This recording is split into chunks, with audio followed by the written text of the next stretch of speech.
E aí, pessoal, tudo bem? Estou aqui ao vivo para trazer uma palavra de Deus para o seu coração. Hoje eu vou te mostrar que você e eu, todos nós, temos uma missão muito importante, que é de ajudarmos as outras pessoas, consolarmos as outras pessoas, mesmo quando nós estivermos precisando de ajuda, tá bom? Pessoal, eu quero ler para vocês uma passagem que está lá em 2 Coríntios, capítulo 1. Você que precisa de uma palavra de Deus hoje, abra o seu coração, irmão, porque essa palavra ela é muito forte, é uma palavra que ela já me ajudou bastante e até hoje ela me ajuda, porque sempre quando eu estou passando por alguma dificuldade, eu me lembro dessa passagem aqui. A passagem é 2 Coríntios, capítulo 1, o versículo 3 ao versículo 5. Preste bastante atenção, ó, diz assim: Bendito seja o Deus e Pai de nosso Senhor Jesus Cristo, Pai das misericórdias e Deus de toda consolação, que nos consola em todas as nossas tribulações, para que, com a consolação que recebemos de Deus, possamos consolar os que estão passando por tribulações. Pois assim como os sofrimentos de Cristo transbordam sobre nós, também por meio de Cristo transborda a nossa consolação. Aleluia? Amém? Aqui, irmãos, diz o seguinte, ó: assim como os sofrimentos de Cristo transbordam sobre nós, também por meio de Cristo transborda a nossa consolação. Olha que interessante, irmãos. Aqui está dizendo que nós cristãos, nós passamos pelos mesmos sofrimentos que Cristo passou. E Paulo ele diz que isso é um privilégio.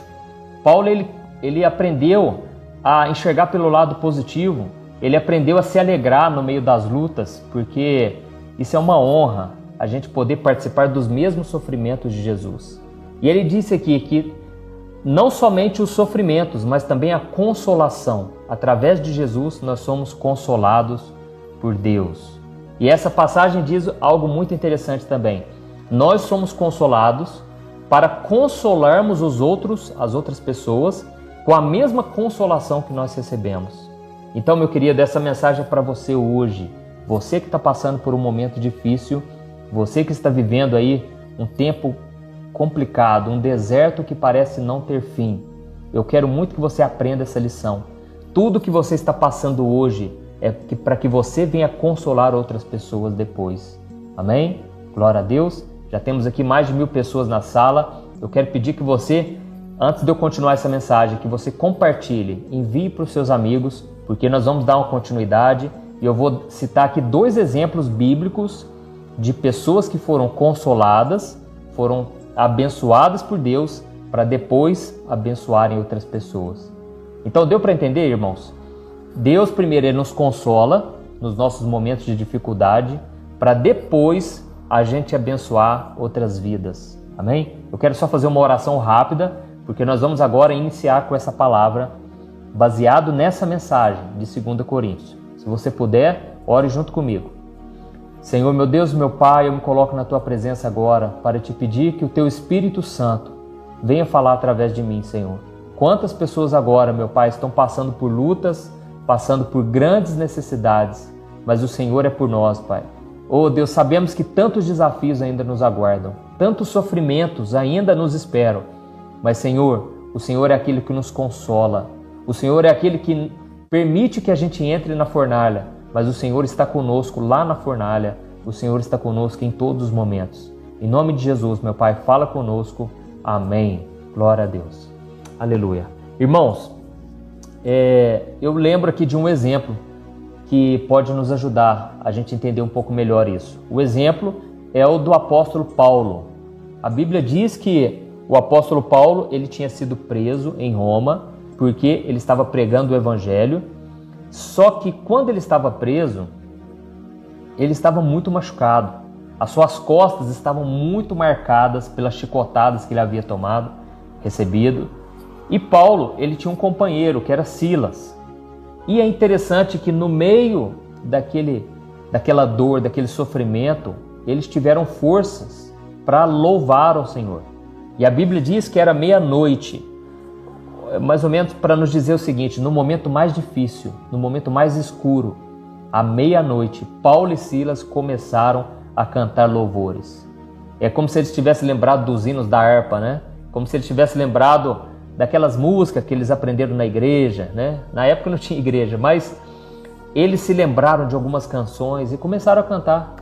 E aquilo, irmãos, começou a romper os céus, porque o natural do ser humano é o que? É reclamar. Imagine a dor que eles estavam.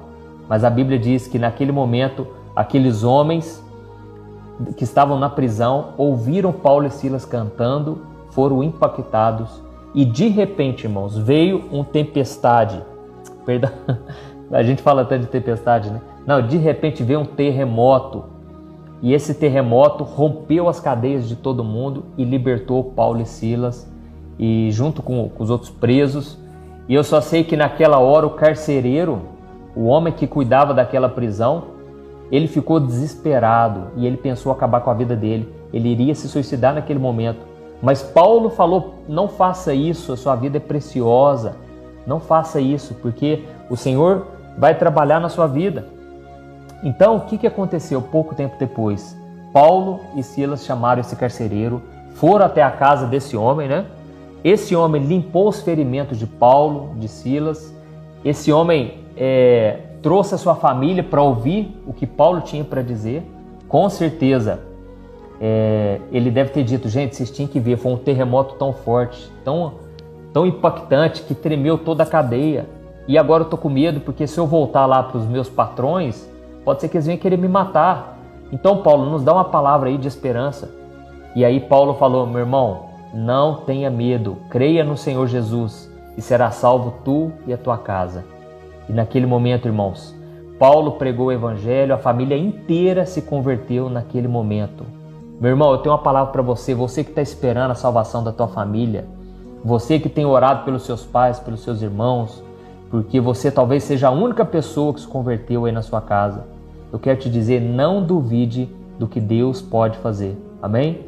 Não duvide do agir de Deus, porque Deus a qualquer momento, ainda que seja pelo medo, pelo susto, pelos acontecimentos que virão, Deus ele quer salvar a tua casa e você pode ser esse instrumento de Deus na tua família, amém? Então aqui nós percebemos uma coisa, Paulo entrou como prisioneiro e ele saiu como alguém que estava no comando. Paulo entrou como derrotado, ele saiu como vitorioso.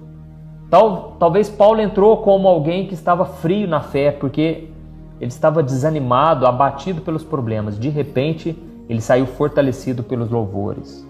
Então é isso que Deus faz, irmão. Deus permite a gente passar pelos sofrimentos, que são os mesmos sofrimentos que Jesus passou. Lógico que guardadas as devidas proporções, porque Jesus sofreu infinitamente mais do que nós. Mas nós também sofremos nessa vida e a vida cristã é assim. E a própria palavra diz que Jesus ele aprendeu a obediência através das coisas que ele sofreu. E nós também somos assim porque o servo não é maior do que o seu Senhor.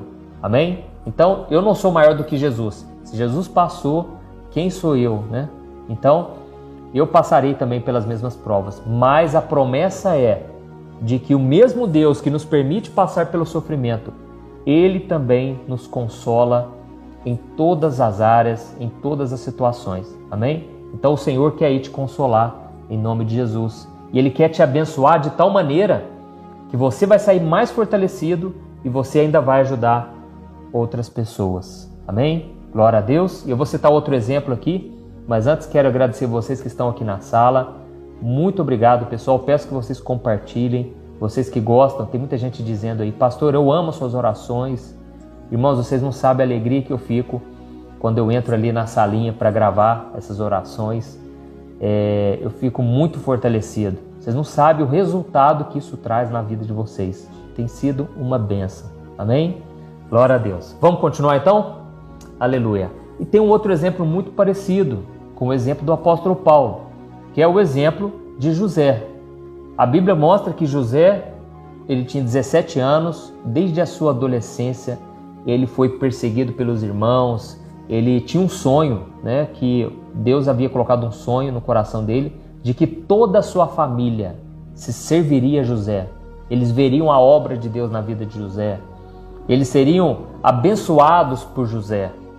O problema, irmãos, é que Deus ele promete uma coisa, só que até acontecer existe um processo. Então, aliás, esse problema não é de Deus, esse problema é nosso. Por quê? A gente não quer passar pelo processo, não é verdade? A gente quer só a bênção. Você aí que tem uma promessa do Senhor para a sua vida, eu também tenho, mas eu tive que passar pelo processo. Então, você também precisa passar por tudo aquilo, né, que vai acontecer na sua vida até chegar ao cumprimento da promessa. Então, José ele contou esse sonho para os irmãos, e o fato dele ter contado trouxe muita indignação, porque os irmãos com certeza pensaram: uai, quem que é esse menino? Quem que ele está achando que é? Será que ele está achando que nós vamos servir ele um dia? Sabe, irmãos? Então, às vezes Deus permite, né, que aconteça isso. Não quer dizer que seja uma regra, né? Você não pode contar o seu sonho para ninguém. Às vezes o simples fato de você estar crescendo na vida, estar sendo abençoado, as pessoas já ficam com raiva de você, sabe? Tem muita gente que diz: nunca conte seu sonho para ninguém. Não, irmão, se for pessoas de confiança, e no caso ali era a família de José, mas talvez ele devesse ter mais precaução, porque os seus irmãos já vinham demonstrando que tinham ciúmes dele. Inclusive porque o seu pai, José, era o queridinho do papai, né? Então, eu costumo dizer o seguinte: Deus, ele não tem filhos prediletos. Guarde isso. Deus não tem filhos prediletos, mas Deus tem filhos que o agradam mais. E com certeza José, ele agradava mais o seu pai. Então, José era o queridinho do papai e de repente eles ficaram com muitos ciúmes e decidiram jogar José dentro do poço. Então, quando José foi lançado dentro do poço, antes disso, os seus irmãos disseram: olha lá, ó, lá vem o sonhador, lá vem o tal sonhador. Irmãos, naquele momento eu acredito que o diabo estava tão enfurecido com José, porque José ele tinha um sonho de Deus no coração dele. Quando você tem um sonho de Deus no seu coração, uma promessa, algo que você está acreditando muito, você se torna o alvo do inimigo. Mas é normal, como eu te disse, é um processo, amém? Então Deus permite isso. E o que aconteceu? O diabo jogou José naquele poço. Sabe o que o inimigo estava querendo fazer? Ele estava querendo fazer com que aquele sonho morresse, parasse por ali. Porque eles falaram: olha lá o sonhador, ó. Olha lá aquele que tem os sonhos de Deus no coração dele. Então o diabo quis acabar com aquilo ali. E depois disso, um dos irmãos ficou com dó, decidiram tirar ele dali e decidiram vender José como escravo. Sabe o que eu vejo aí também? O diabo, ele quis tirar a identidade de José. Você, meu querido irmão e minha irmã que está me ouvindo aqui agora, eu creio que Deus está falando com muita gente aí. Você tem um sonho de Deus na sua vida, por isso que tentaram contra você. Por isso que tentaram te ferir com palavras, tentaram te desanimar a cumprir o teu chamado. Saiba de uma coisa: só porque você tem um sonho de Deus, não quer dizer que todo mundo vai te apoiar. Não quer dizer que todo mundo vai estar do seu lado, não vai ser. Até mesmo pessoas cristãs, olha isso, pessoas de Deus, pessoas que têm o Espírito Santo, muitas delas não vão entender. Por quê? Porque o sonho que Deus colocou foi no seu coração. Não foi no coração do teu pai e da tua mãe. Não foi no coração dos teus irmãos. Esse sonho foi no coração. Deixa eu só desligar aqui, irmãos. Tocou o telefone, deixa eu desligar. Beleza, vamos voltar. Ó, esse sonho Deus colocou no teu coração. É por isso que você sofre tanto, você sofre calado, porque os profetas de Deus são solitários. Pessoas de Deus de verdade, muitas vezes vivem sozinhas. Eu passei muito tempo sozinho, sabe? Então é normal, mas a presença do Senhor vai ser revelada somente para você. Eu me lembro que a minha avó era convertida, ela já faleceu, mas ela orou por mim antes de eu me converter. E era uma mulher de Deus, uma mulher de oração. E eu lembro que as pessoas pediam muita oração para ela, sabe? Sabe os crentes 6 horas? Né? Ô irmãzinha, ora para mim, 6 horas para mim aí, né? E eles pediam oração para ela. E ela falava assim: olha, eu posso até orar, mas da água que eu bebo, você não vai beber. Então, irmãos, a fonte ela é jorrada dentro de nós, quando nós buscamos ao Senhor. E aqueles que vivem só de oração, não buscam ter um relacionamento com Deus, não desfrutam da presença do Senhor.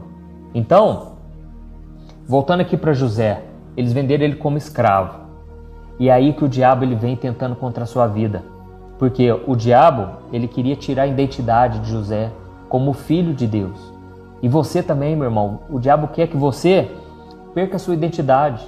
Ele quer. E como que ele faz isso? Colocando os valores do mundo em você. Se você se tornar parecido com o mundo, você perdeu toda a sua essência, tudo aquilo que Deus te chamou para ser, um filho e uma filha abençoada por Deus. O diabo não quer que você receba o perdão de Deus quando você pecar. Ele quer dizer assim, você pecou?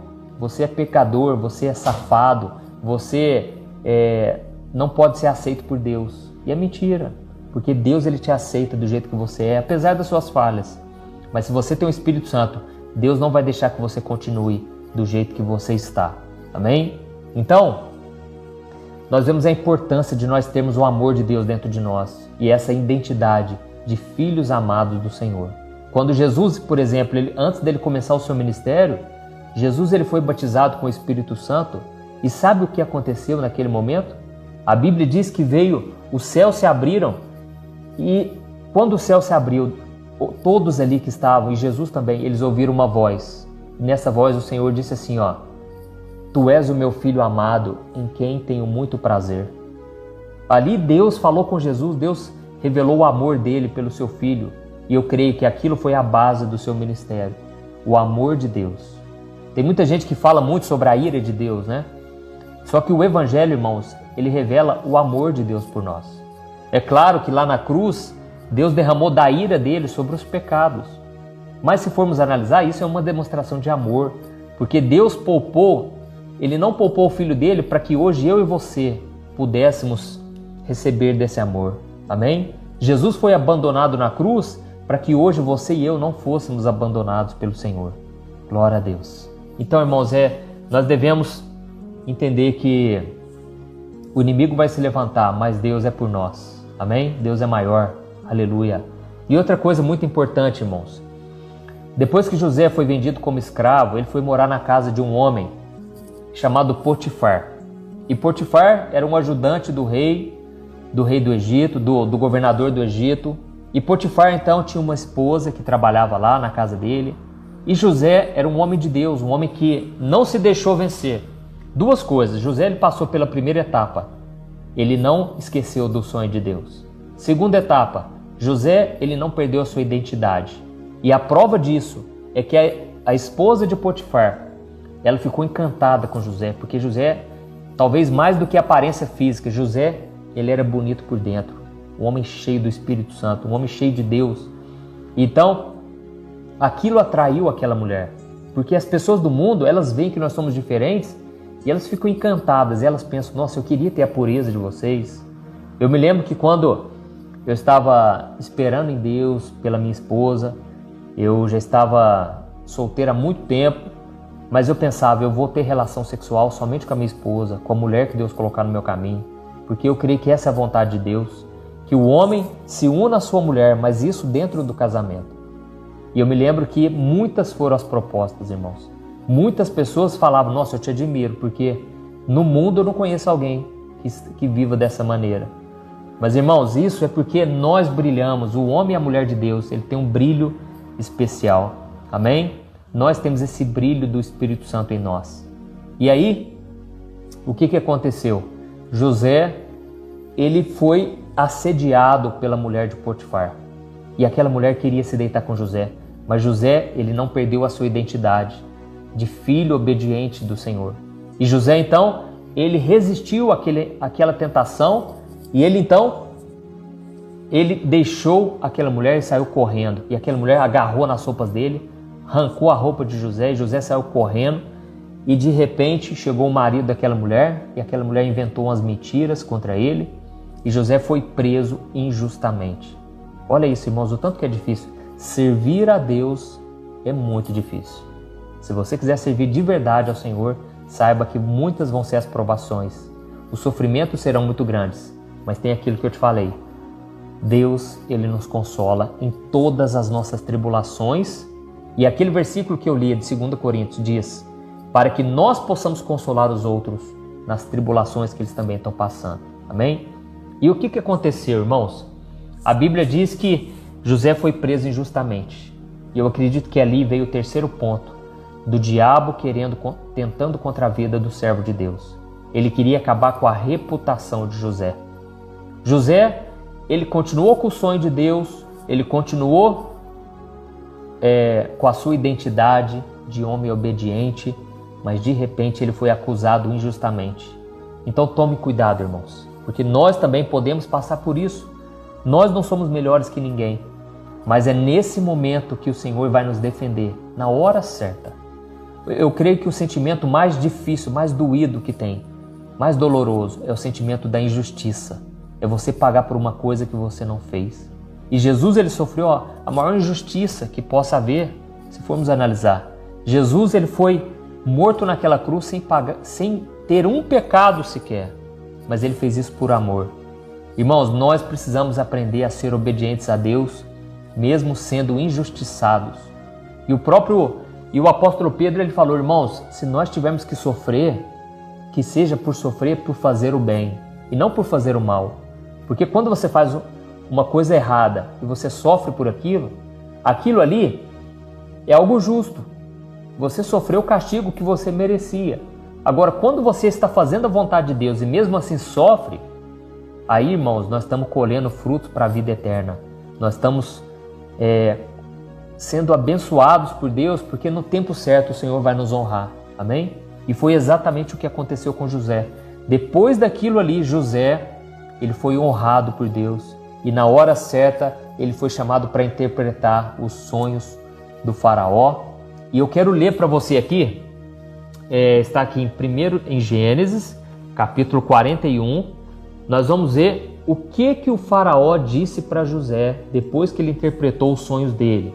Olha o que diz, irmãos. Diz assim, Gênesis 41, o versículo 38 ao versículo 43. Diz assim, Por isso o faraó lhes perguntou, será que vamos achar alguém como este homem, em quem está o Espírito Divino?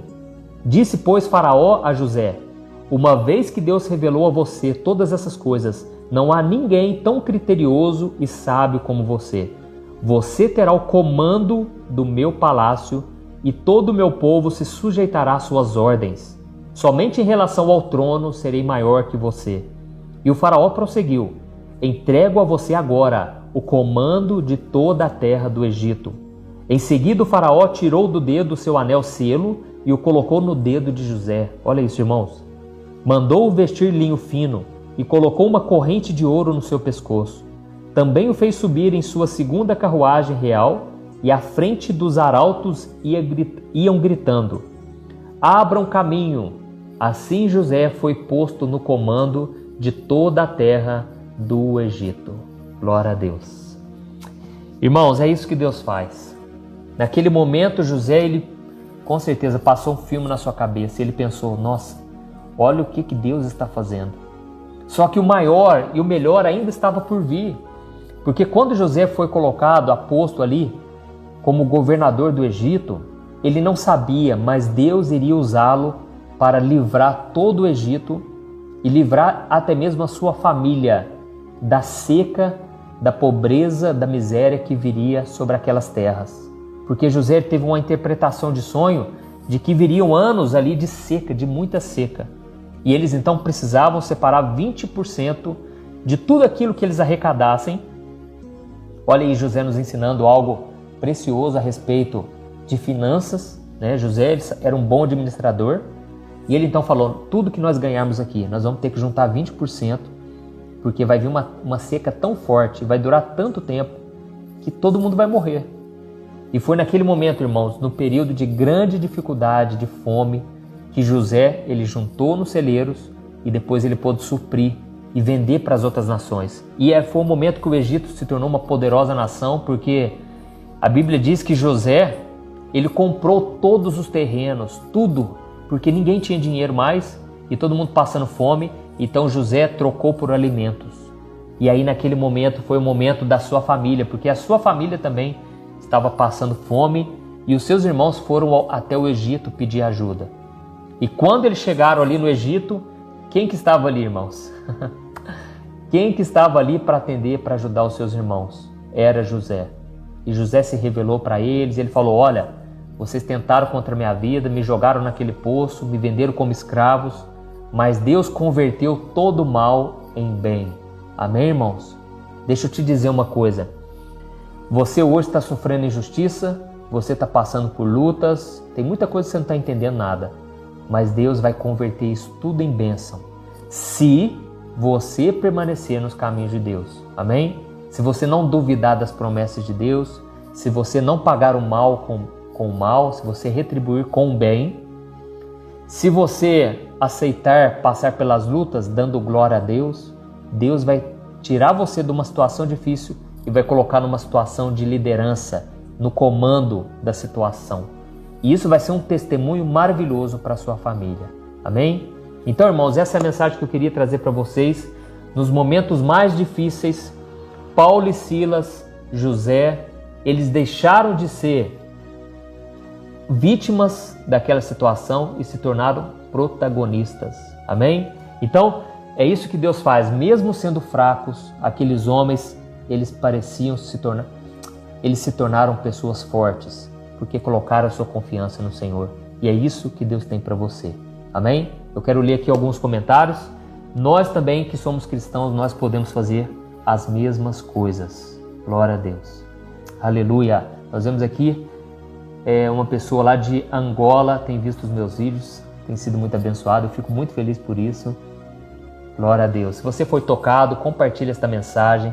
Eu creio que tem muita gente passando por lutas, irmãos.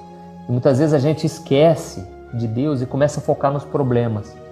E aí a gente perde a bênção por causa disso. Nós precisamos voltar os nossos olhos para Jesus, porque grandes coisas o Senhor tem feito por nós. Amém? E não saia ainda, porque eu quero fazer uma oração agora. Eu quero pedir que o Senhor te console. Deus te conforte nesse momento difícil, para que você possa ser um exemplo da transformação de Deus e que você possa ser uma bênção na vida das outras pessoas, tá bom? E lembre-se, busque se lembrar de alguém aí na sua vida, alguém que precisa ouvir esta palavra, alguém que precisa de uma mensagem de conforto. Você pode ser um instrumento de Deus na vida dela. Glória a Deus. Aleluia. Irmãos, vamos orar? Se você puder, você vai fechar os teus olhos agora. A Efigênia falou o seguinte: pastor, parece que a luta não vai acabar. E realmente, irmã, parece que passa ano após ano e não sai do lugar. Parece que a nossa vida, parece que nós estamos perdendo tempo. Sabe, eu me lembro quando Deus me chamou para ser pastor, eu ainda fiquei um bom tempo de molho. Eu fiquei ainda trabalhando na empresa do meu pai. Parecia que nada estava acontecendo. Mas, irmãos, Deus tem um tempo perfeito. Ele sabe a hora certa de acabar com o seu sofrimento. Amém? Fique firme com Jesus, porque a tendência é que piore aos olhos humanos, mas aos olhos de Deus você está mais próximo a cada dia do cumprimento da promessa, assim como aconteceu com José, tá bom? Vamos fechar nossos olhos e vamos orar aqui nesse momento. Senhor, meu Deus, meu Pai, eu quero te agradecer por esta palavra que o Senhor colocou no meu coração. Oh Deus, tanta gente passando por lutas agora, meu Pai, tanta gente agora sofrendo, o deserto parece estar queimando, Senhor, é uma luta terrível, meu Pai. Mas eu te peço, conforta esses corações agora, Senhor. Oh, Jesus, que a gente venha se fortalecer no Senhor cada dia mais. Que quanto maiores forem as lutas, Pai, maior vai ser a vitória, maior vai ser a ousadia, maior vai ser o tratamento do Senhor conosco, no nosso caráter. Senhor, te pedimos perdão. Quantas vezes a gente reclama, meu Pai? Quantas vezes a gente duvida do Teu poder? Oh, meu Deus, abençoa a nossa vida, Pai. E que o Senhor nos ensine a sermos como Jesus, que em momento algum reclamou, em momento algum ficou falando dos seus problemas para as pessoas. Pelo contrário, Jesus, ele entendeu que é nas tribulações que o Senhor nos consola, para que a gente venha consolar os outros. Em nome de Jesus, meu Pai, abençoa esta pessoa que está agora, nesse momento tão complicado, se sentindo pressionada pela sua família. Ela já não sabe mais como sair dessa situação, mas o Senhor sabe. E no momento certo, tudo vai se resolver. Em nome de Jesus, meu Pai, eu oro e te agradeço. Amém. Glória a Deus. Aleluia. Irmãos, é isso que Deus faz. No momento certo, Deus te protege, Deus te defende. Deixa as pessoas falarem mal, deixa as pessoas não acreditarem em você. É o Senhor quem te justifica. Amém? Eu costumo dizer o seguinte: o justo não se justifica, porque é o Senhor quem nos defende. Glória a Deus. Eu aconselho você ler, se você puder ir na sua casa, leia o Salmo 37. É um salmo que já me ajudou bastante. Ele fala sobre isso, sobre as injustiças da vida. Deus está com você, irmãos. Confie. Deus pode abrir uma porta que você nunca está vendo, que você não está enxergando. Deus pode arrumar a papelada lá dos advogados.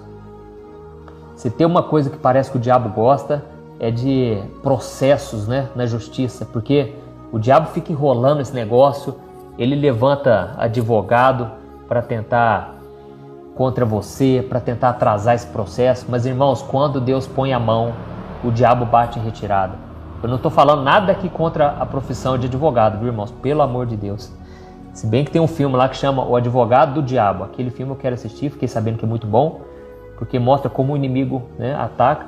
Mas a profissão de advogado é uma bênção, porque imagine se não existisse leis aqui, né, irmãos, na nossa terra.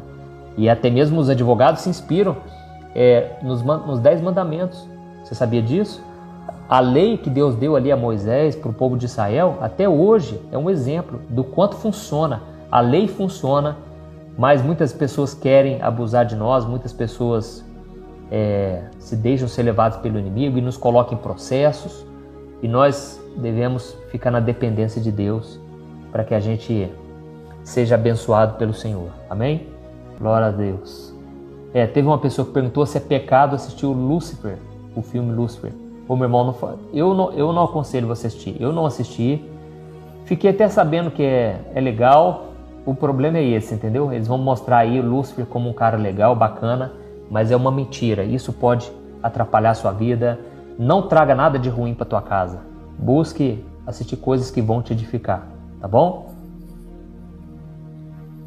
Glória a Deus. A Jane falou que vai meditar. A Amandinha, de Teresina, do Piauí. Glória a Deus, irmãos. Não vou tomar muito tempo de vocês. Pretendo voltar mais ao vivo aqui, tá bom? Vocês que ainda não se inscreveram no meu canal do YouTube, vai lá. E você que está assistindo do YouTube, vai no meu Instagram, me segue lá, porque estou sempre colocando mensagens novas.